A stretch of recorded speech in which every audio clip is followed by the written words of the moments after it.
Hey everybody, it's Ricardo, and I am here with Darren Hedges from Propaganda Games, and we've just had a chance to play Tron, and Darren's making it. So, Darren, tell us about what Tron Evolution is, because it's a really unique movie tie-in, because it's not a direct one.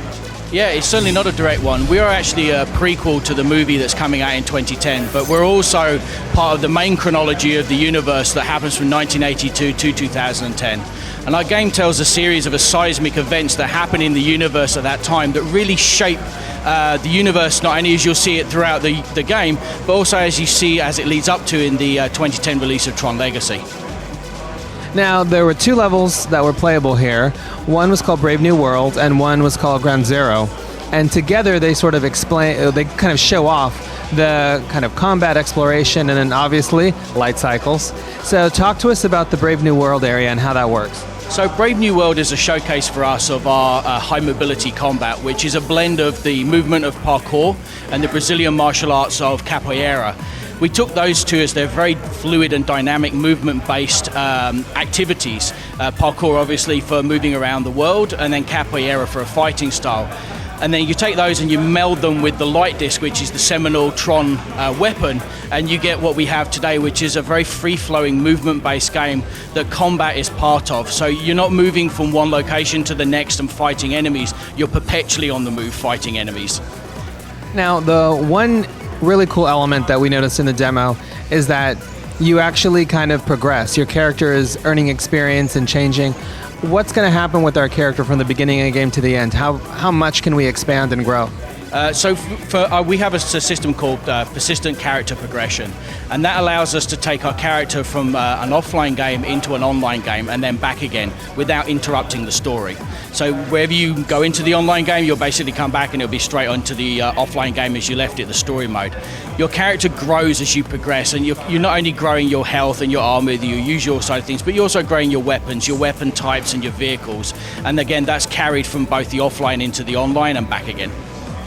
Now, what can you tell us about this online game that you speak of? Is it competitive? Is it cooperative? What's going on?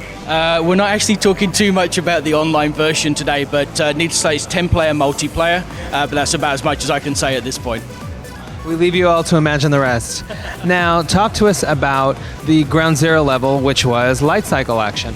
So Ground Zero is a showcasing of our light cycle action, and the new light cycles of Tron are very different to the ones that you saw in 1982 or perhaps even the old arcade games that you may have played where it was 90-degree turns were the norm. The new light cycles have a much more physical-based property, which really means that you can do much wider sweeping arc turns when you lay down your light trail. It also means that if you go uphill, your light cycle slows down. If you go downhill, it speeds up. And you've got to put this into play when you're playing not only the online version of the game, but also the offline version of the game. Can you explain to us kind of the scope of the game? How many levels? What are we doing? So we have 16 levels, and it's obviously a story-based game. As a character, you're actually fighting through and maneuvering through various levels in the game that will basically put together the story of Tron Evolution. Right now we're showcasing the Tron City environments, but there are 3 other cities in the game that you will get to visit throughout the course of the game, and these are very different environments to the city that we're showcasing today. All right, Darren, thank you very much. Last question, when's the game coming out and what platforms? So the game's coming out this fall for Xbox 360 and PlayStation 3. Thank you very much, sir. Well, there you go. That is your first look at Tron Evolutions, due this fall on PS3 and 360. Be sure and check back on the site at E3 and Comic-Con for more.